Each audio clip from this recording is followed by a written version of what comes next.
오늘 설교 본문은 고린도전서 15장 35절로 58절입니다. 누가 묻기를 죽은 자들이 어떻게 다시 살며 어떠한 몸으로 오느냐 하리니 어리석은 자여 너의 뿌리는 씨가 죽지 않으면 살아나지 못하겠고 또 너의 뿌리는 것은 장차 형체를 뿌리는 것이 아니요 다만 밀이나 다른 것의 알갱이 뿐이로되 하나님이 그 뜻대로 저에게 형체를 주시되 각 종자에게 그 형체를 주시느니라. 우리는 다 같은 육체가 아니니 하나는 사람의 육체요 하나는 짐승의 육체요 하나는 새의 육체요 하나는 물고기의 육체라. 하늘에 속한 형체도 있고 땅에 속한 형체도 있으나 하늘에 속한 자의 영광이 따로 있고 땅에 속한 자의 영광이 따로 있으니 해의 영광도 다르며 달의 영광도 다르며 별의 영광도 다른데 별과 별의 영광이 다르도다.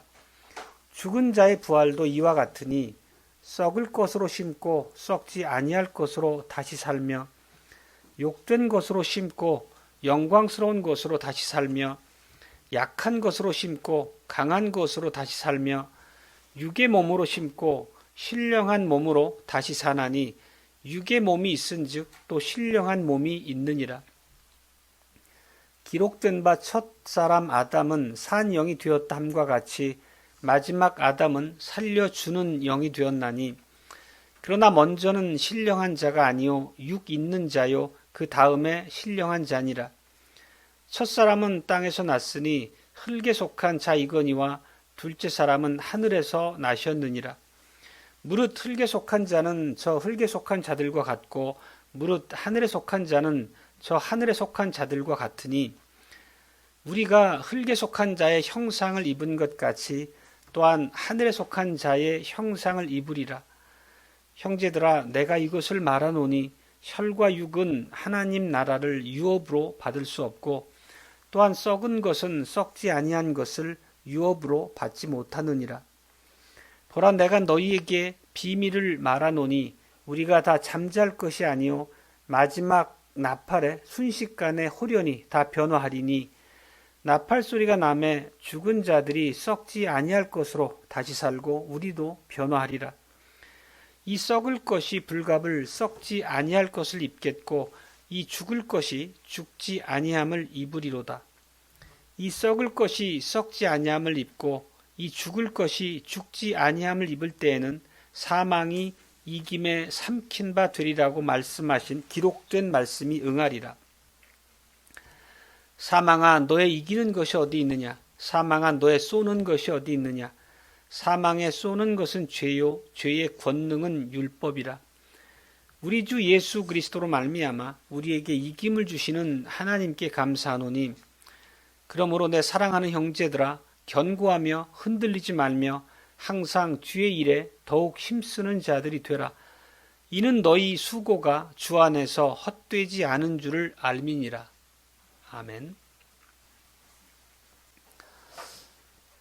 주 예수 그리스도의 사랑하는 형제자매 여러분, 우리가 지난 두 번에 걸쳐서 고린도전서 15장 말씀을 본문으로 설교를 했습니다.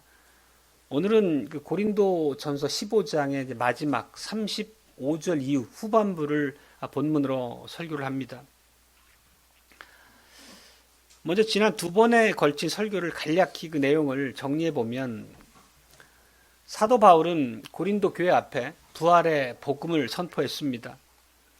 이 복음의 내용은 우리 주님이신 그리스도께서 죄값을 완전히 지불하셨기 때문에 죄의 권세가 깨뜨려졌고 그 결과로 주님께서 다시 부활하셨다는 그 복된 내용이었습니다. 그 내용이 15장의 3절과 4절의 말씀입니다. 성경대로 죽으시고 장사되시고 사흘 만에 살아나셨다는 말씀이었습니다.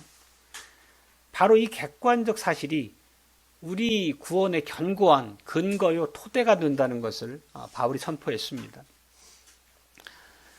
그런데 고린도 교회 사람 중에 일부가 부활의 복음을 믿지 않고 조롱하는 자들이 있었습니다. 흙에서 왔고 사람은 흙으로 돌아갈 것이다. 결코 사람이 다시 살아나는 일은 없을 것이다 하면서 그 성경의 가르침을 또 역사적 사실로 이미 증명된 바를 거부하는 그 불신앙의 모습을 보였습니다. 오늘날도 마찬가지죠. 죽음이 끝이라는 그 세상의 상식은 때로 우리의 믿음을 흔들기도 하고 또 우리의 부활의 소망을 비웃는 그런 모양으로 나타납니다. 그렇지만 바울은 단호하게 선포합니다. 그리스도께서 다시 살아나셨다. 그리고 가장 전반부인 3절로 11절에서 수많은 증인의 목록들을 열거하면서 그리스도의 부활이 확실한 역사적 사실임을 이제 변증합니다. 그리고 지난 시간에 살핀 것처럼 그리스도께서는 부활의 첫 열매이십니다. 이 첫 열매라는 말에 담긴 의미가 가볍지 않은 걸 우리가 살폈습니다. 레위기 24장의 그 교훈을 우리가 봤던 것처럼 첫 수확물이 하나님께 요제로 바쳐지게 되면 밭에 있는 나머지 모든 이제 곡식이 반드시 수확될 거라고 하는 하나님의 확실한 약속의 의미로 드려진 바 있습니다. 마찬가지로 우리의 머리이신 그리스도께서 부활하셨다면 그분께 속해 있는 모든 지체들, 우리 언약 백성들 역시도 그 부활의 은혜를 입게 될 것이라는 것을 확증하는 의미로서 말씀을 우리가 해석했습니다. 만일 부활이 없다면 죽음은 여전히 왕노릇할 것입니다. 죄는 그대로 남아있을 것입니다. 왜냐하면 죄의 결과로 사망이 왔고 그 사망의 권세를 깨뜨린 것이 부활의 일지인데 부활을 부정한다는 것은 죄의 문제가 해결되지 않았다는 의미의 다름이 아니죠.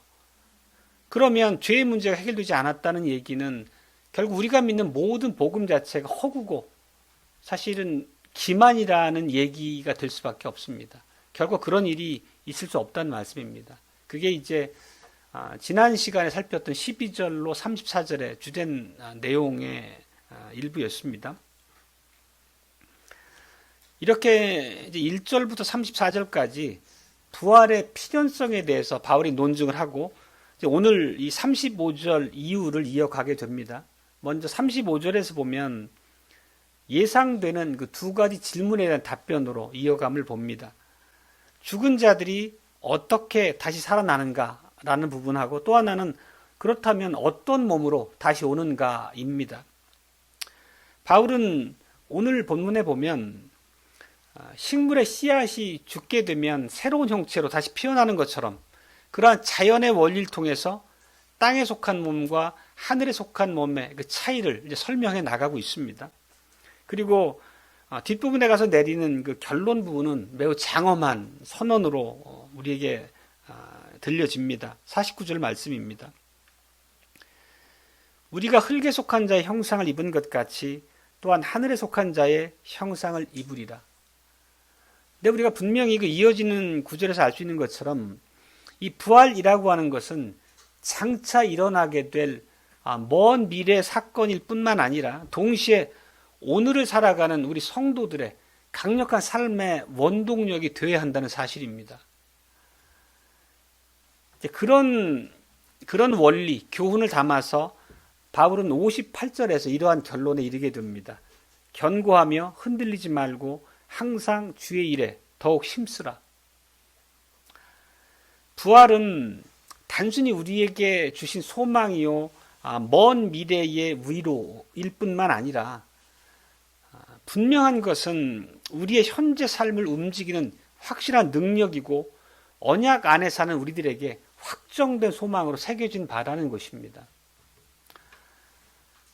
이제 본문을 좀 더 하나하나 살펴 상세하게 우리가 말씀을 이해해 보겠습니다. 바울은 이제 49절 전반부에서 이렇게 말씀합니다. 우리가 흙에 속한 자의 형상을 입었다. 이 말씀을 읽으면 바로 우리는 이제 창세기의 그 창조 기사를 떠올리게 됩니다. 하나님께서는 흙으로 사람을 지으셨고 그렇게 지어진 피조물인 사람은 하나님이 보시기에 선하고 완전했습니다. 보시기에 좋았다라고 말씀하셨습니다.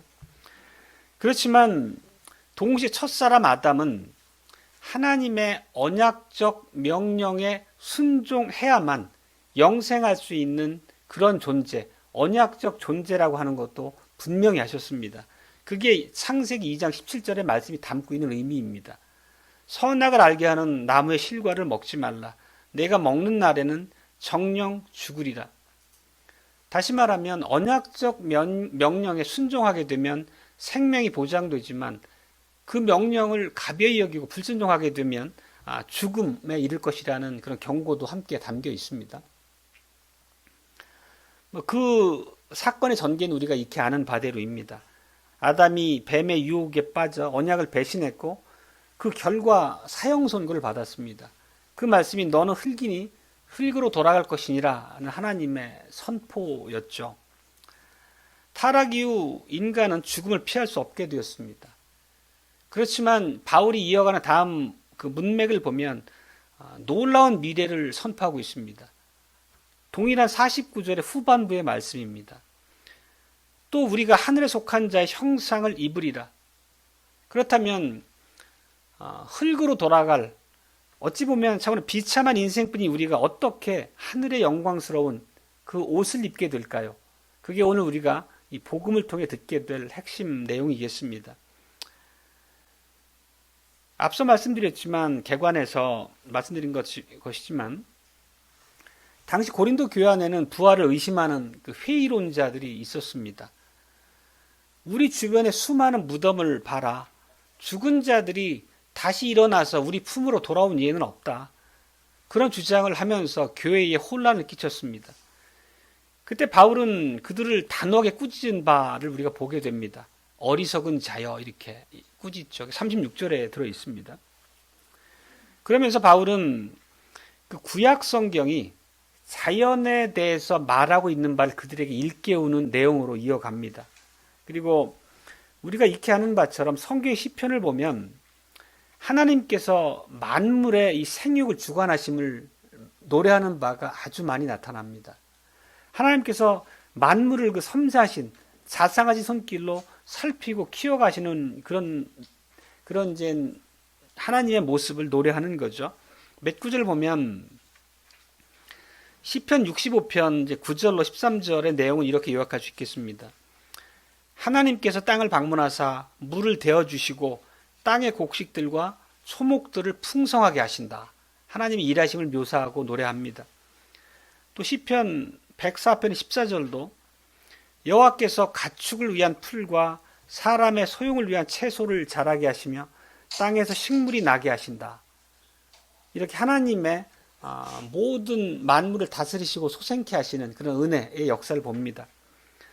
또 148편 8절 이하 부분도 이런 내용입니다. 여호와께서 모든 산들의 과목과 모든 백향목이 자라게 하신다. 이런 시편 노래들이 우리에게 알려주는 바는 하나님께서 땅의 모든 식물들을 자라게 하시고 만물을 소성케 하시고 또 열매를 맺게 하시고 우리로 하여금 추수케 하신다는 것입니다. 그 평범해 보이는 일상, 우리가 아무렇지도 않게 날마다 대하는 주변의 그런 자연에 살아나는 모든 것들이 하나님의 전능하신 창조적 능력의 결과라는 것을 우리에게 일깨워주는 것입니다.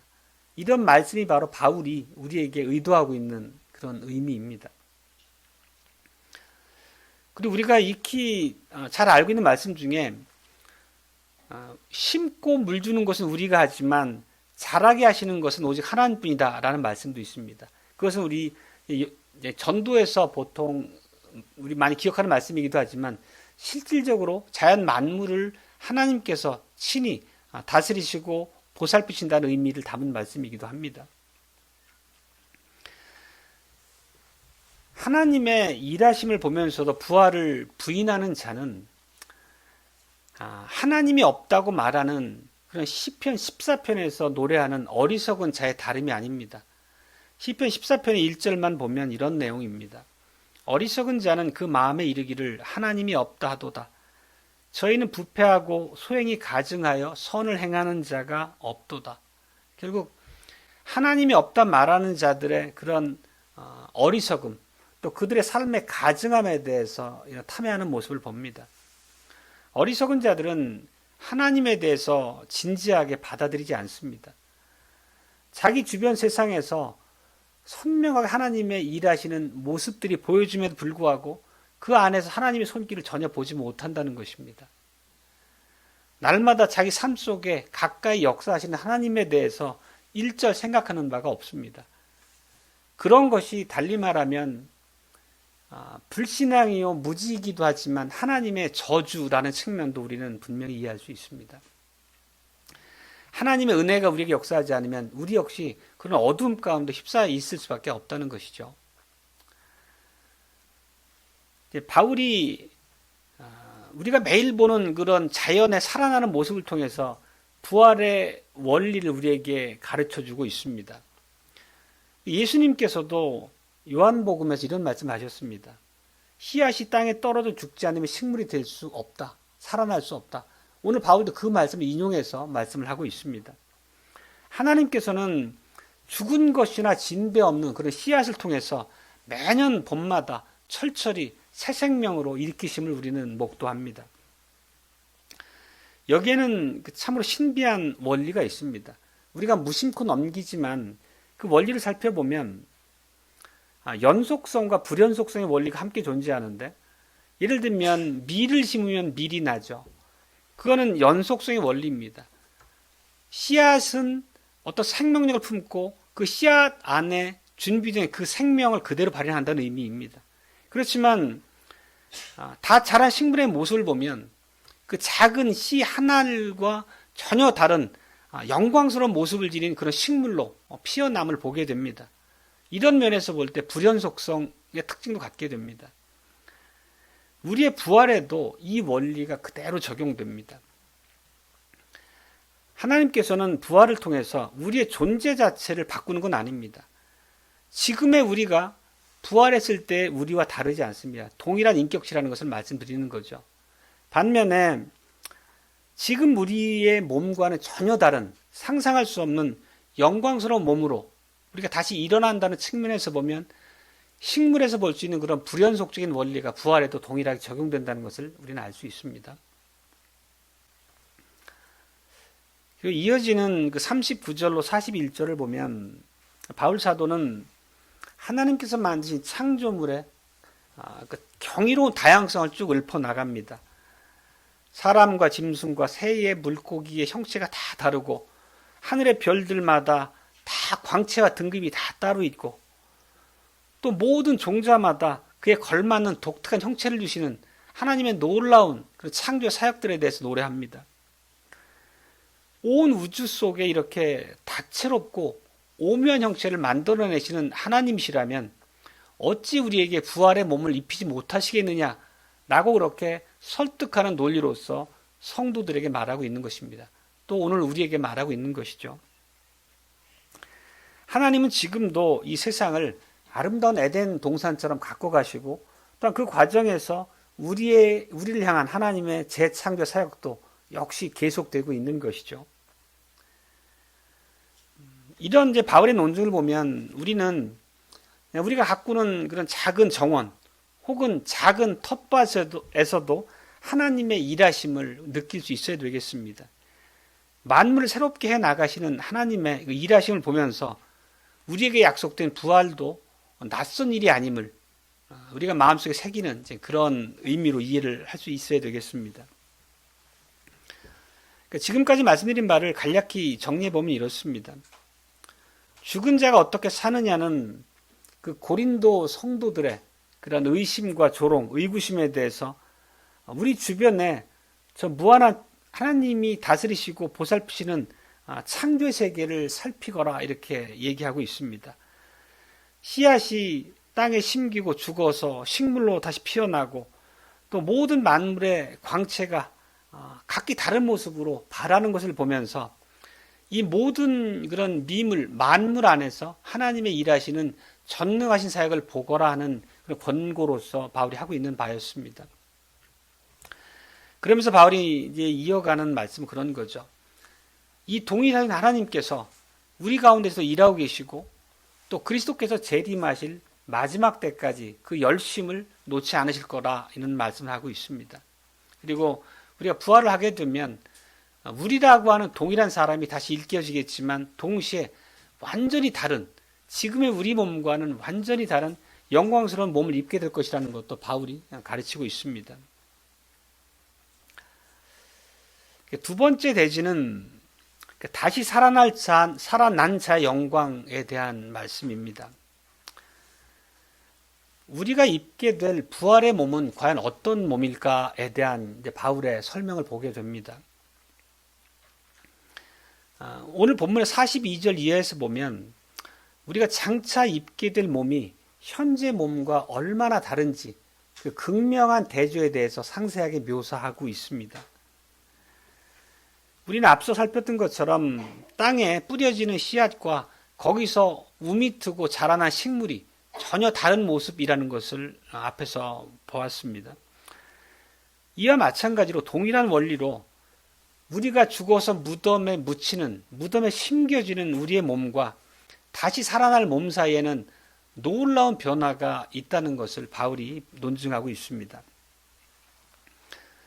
우리가 살면서 온갖 질병을 겪어서 우리 몸이 이제 찌들어가고 또 사고를 겪게 되면서 우리 몸이 훼손되기도 하고 또 세월이 흐르면서 나이를 먹어가고 노쇠해지고 피폐해집니다. 그런 것들을 통칭해서 썩을 것이라는 말로 표현합니다. 그런 썩을 것으로 심기지만 하나님이 결코 쇠하지 않는 썩지 아니할 것으로 살리신다고 바울은 얘기합니다. 비천하고 욕된 것으로 심지만 영광스러운 것으로 피어나고 또 한계투성이인 연약한 몸으로 심기지만 죽음조차 굴복시킬 수 없는 완벽한 강한 몸으로 부활할 것이라는 것을 우리에게 설파합니다. 그게 42절로 43절의 말씀입니다. 그리고 44절에 보면 마지막으로 죽어야 했던 육의 몸은 죽을 수밖에 없었습니다.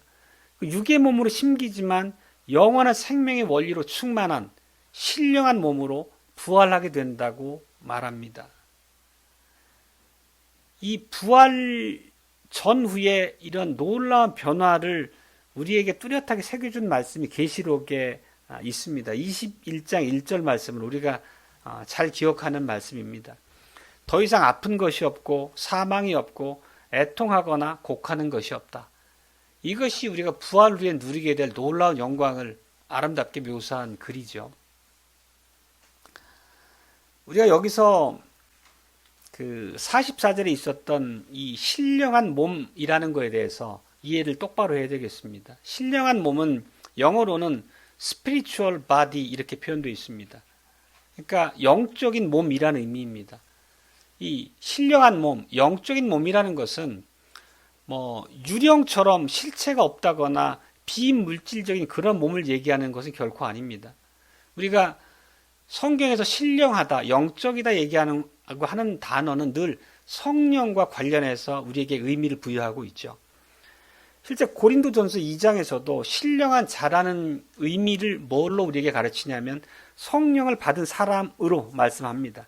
그렇다면은 신령한 몸은 유령과 같은 비물질적인 몸이라는 의미가 아니라 성령께 온전히 다스림을 받는 완전한 몸으로서의 의미를 담고 있는 거죠. 우리가 죄로 인해 찌들었던 모든 몸의 흔적을 완전히 걷어내고 우리가 완전하게 성령께 다스림을 받는 그런 완벽한 회복의 몸을 얘기하고 있는 것입니다. 우리가 지금 가지고 있는 몸은 자연적인 몸, 육의 몸이죠.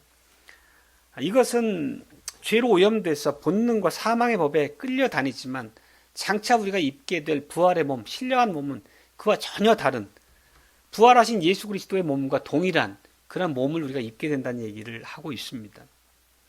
이게 바로 성경이 가르치는 부활의 실체죠.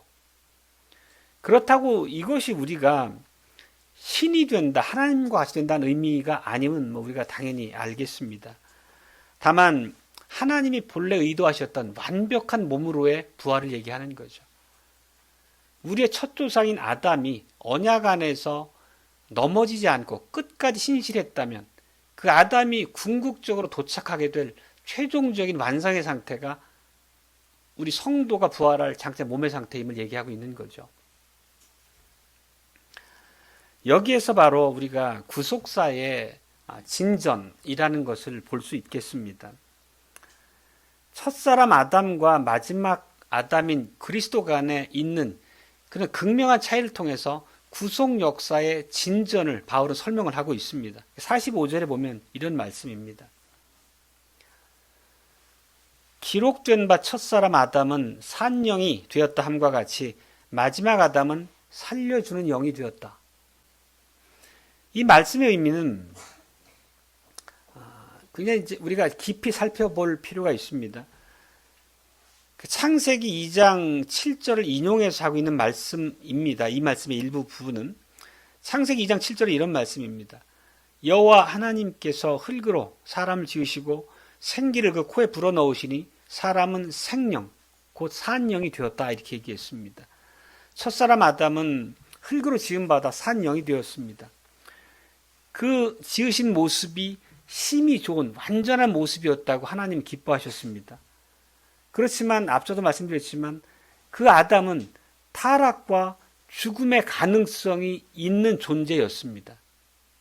그게 아담이 가진 언약 안에서의 한계였던 거고 언약의 신실함이 아담에게 하나님께 주어졌던 명령과 함께 임했었습니다. 그렇지만 45절에서 얘기하는 그 마지막 아담이신 그리스도는 살려주는 영, 다시 말하면 생명을 주는 영이라고 표현을 합니다.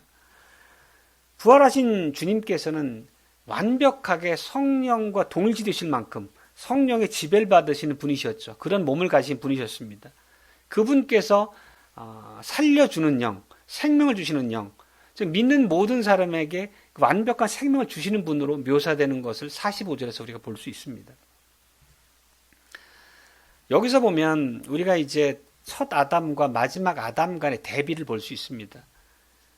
땅에서 온 첫 아담에게 속한 모든 사람들이 죽음을 피할 수 없었던 것처럼 그것과 동일한 방식으로 하늘로부터 오신 두 번째 아담이신 그리스도께 속한 사람들은 그분이 입으신 하늘의 형상과 동일한 몸을 입게 될 것이라는 말입니다. 여기에서 앞에서 말씀드렸던 구속사적 진전을 우리가 볼 수 있다는 것입니다. 조금 용어가 어려울 수 있겠지만 의미는 매우 명확합니다.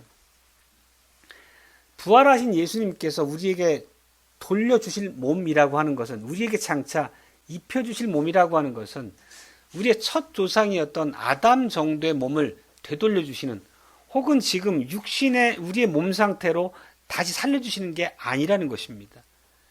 다시는 죄를 지을 수 없고 죽음이 없고 영원하고 영광스러운 몸으로 우리에게 입혀주신다는 것입니다. 그러니까 최초의 아담이 입었던 그 몸에 비해서 탁월하고 월등한 완벽한 몸으로 우리에게 입혀주신다는 것입니다. 그런 의미에서 이 바울 사도가 45절에서 이 구속사적 진전, 첫 아담과 마지막 아담의 비교를 통해서 우리가 장차 입게 될 부활의 그 완전한 몸에 대해서 우리에게 일깨워주고 있습니다. 그렇다면 우리가 입게 될 이 부활의 몸, 신령한 몸은 어떤 모습일까요? 사실 우리가 그것을 완전하게 알 수는 없겠지만 성경을 통해서 그 부활의 몸에 대한 영광들을 우리가 단편적으로나마 우리에게 일깨워주신 바들이 있습니다. 그것들을 보면 아까 표현했던 그 연속성과 불연속성이라는 측면을 통해서 말씀을 드리면, 부활하신 예수님께서 제자들 앞에 나타나셨을 때 제자들이 예수님을 알아봤습니다. 모습에서도 알아봤고 목소리에서도 알아봤죠.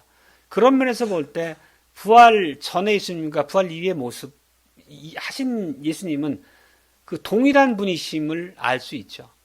그런 면에서는 부활의 연속성이라는 특징을 우리가 이해할 수 있겠고, 하지만 확연히 다른 점도 있습니다. 당시 제자들은 유대인들이 무서워서 문을 꼭 걸어 잠그고 방 안에 있었죠. 근데 예수님께서는 그 닫힌 문을 통과해서 호련히 제자들 앞에 나타나셨습니다. 그 얘기는 부활하신 예수님의 몸이 시공간을 초월하는 그런 상태를 가지셨다는 것을 의미합니다. 다시 말하면 물리적인 벽이나 닫힌 문에 구애받지 않는다는 것을 우리에게 논증하고 있습니다. 물론 이것이 앞서 말씀드린 것처럼 유령처럼 물질이 없는 그런 존재라는 의미로서가 아니라 그 부활하신 그 몸의 상태가 지금의 우리의 몸과는 전혀 새로운 차원의 다른 상태의 몸이라는 것을 단편적으로나 우리한테 보여주는 거죠. 그것을 우리가 앞에서 바울이 얘기할 때는 작은 씨앗이 땅에 심겨서 썩어지고 그 썩어질 씨앗 안에서 새로운 식물이 피어나서 큰 초목을 이루는 것처럼 그 놀라운 씨앗과는 비교할 수 없는 놀라운 영광의 모습으로 피어나는 것처럼 우리의 부활 전의 모습들을 그런 이제 비유를 통해서 우리에게 큰 소망을 갖게 하는 거죠. 이 세 번째 대지는 이 변형의 신비에 대한 말씀입니다. 사랑하는 형제자매 여러분, 오늘 이 바울은 놀랍게 이렇게 선포한 바가 있습니다. 49절이 실제 우리에게 오늘 큰 도전이자 큰 이제 복음에 대한 이해로서 우리에게 좀 새겨져야 될 것 같습니다. 우리가 흙에 속한 자의 형상을 입은 것 같이 또한 하늘에 속한 이의 형상을 입으리라. 이 말씀은 단순히 먼 미래에 일어날 일만을 예고하는 것은 아닙니다. 원문의 의미를 살려 번역하면 미래에 장차 이루어질 일로서의 의미도 담고 있지만 권고와 격려의 의미도 함께 담고 있습니다. 다시 말하면 하늘에 속한 이의 형상을 입으리라고 하는 미래적인 의미를 담고 있는 반면에 동시에 하늘에 속한 자의 형상을 입읍시다 라고 하는 권고와 격려가 함께 이 말 안에 포함되어 있다는 의미입니다.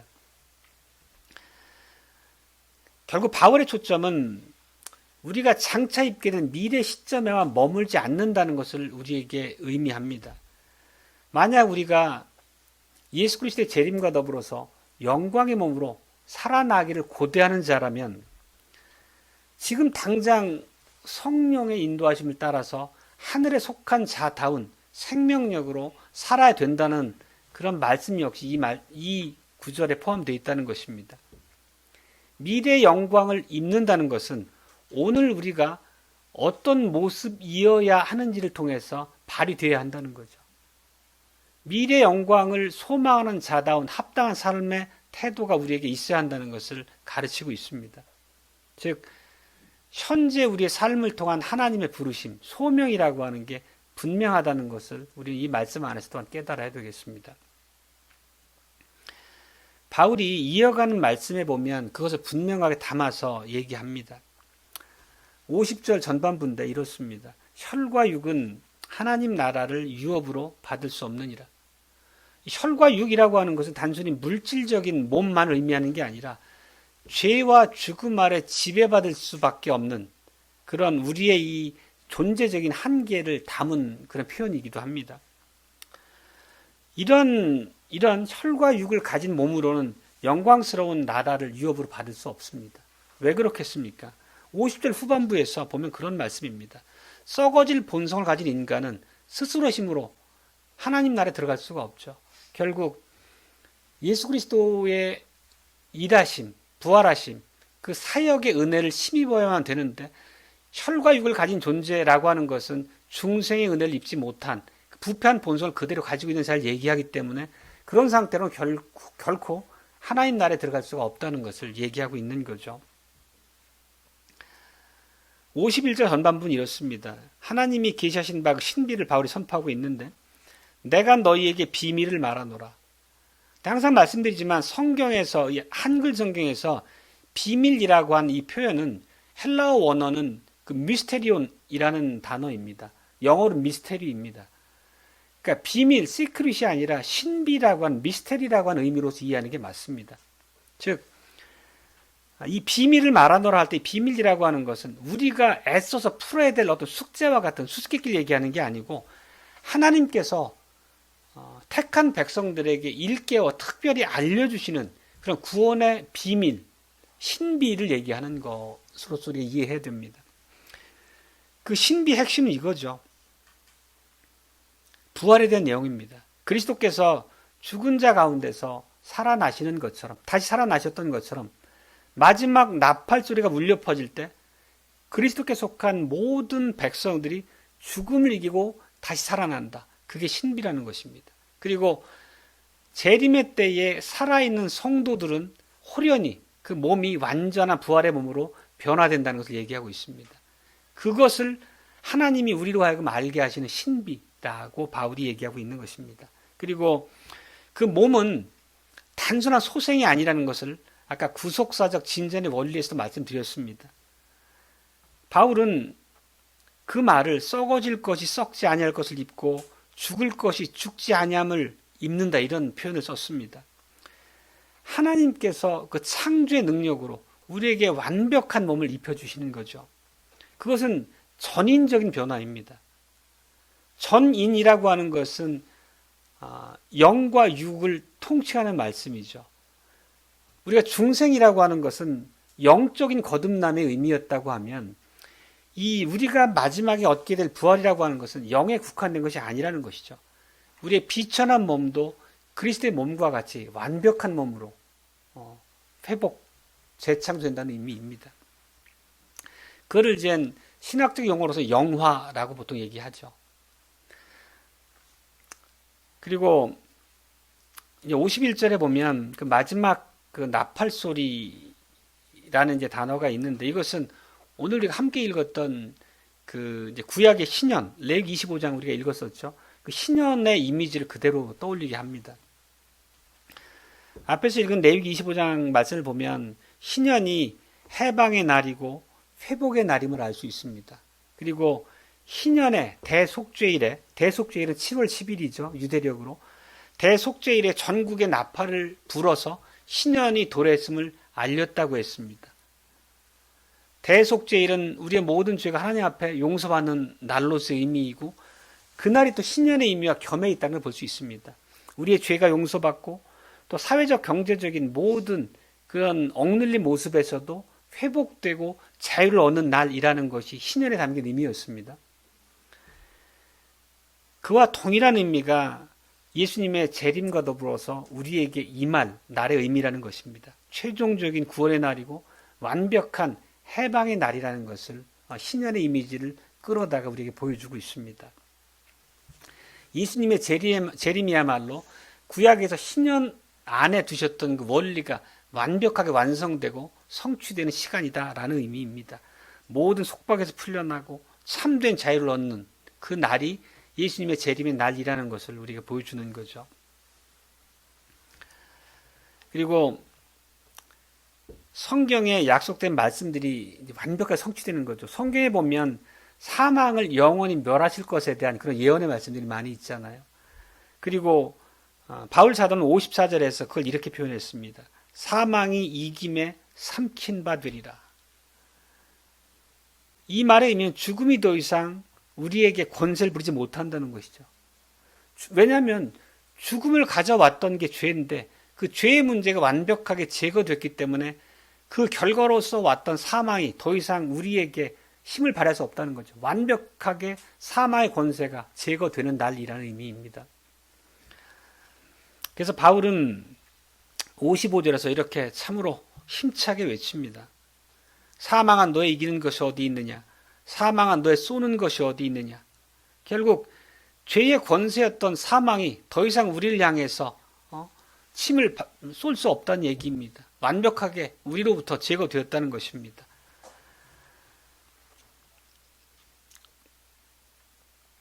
사랑하는 형제자매 여러분, 이 부활의 소망은 단지 미래를 위한 위로가 아니라는 것을 바울이 오늘의 말씀을 마치면서 하고 있습니다. 58절의 전반부를 보면 이런 말씀입니다. 내 사랑하는 형제들아, 견고하며 흔들리지 말며 항상 주의 일에 더욱 힘쓰는 자들이 되라. 이 말의 의미는 부활신앙이 결코 우리를 현실로부터 도피시키는 빌미를 줄 수 없다는 것입니다.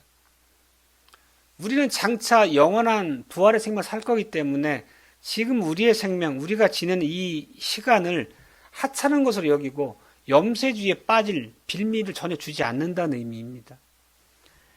오히려 부활의 신앙을 가진 자라면 현재 삶을 더욱더 충실하게 살라는 권면과 더불어 의무로서 우리 앞에 두고 있음을 봅니다. 씨앗이 땅에 심겨지고 발아에서 자라고 열매를 맺기까지 시간이 걸립니다. 그와 마찬가지로 우리의 삶에도 인내가 필요하다는 것이 성경이 일관된 교훈이라는 것입니다.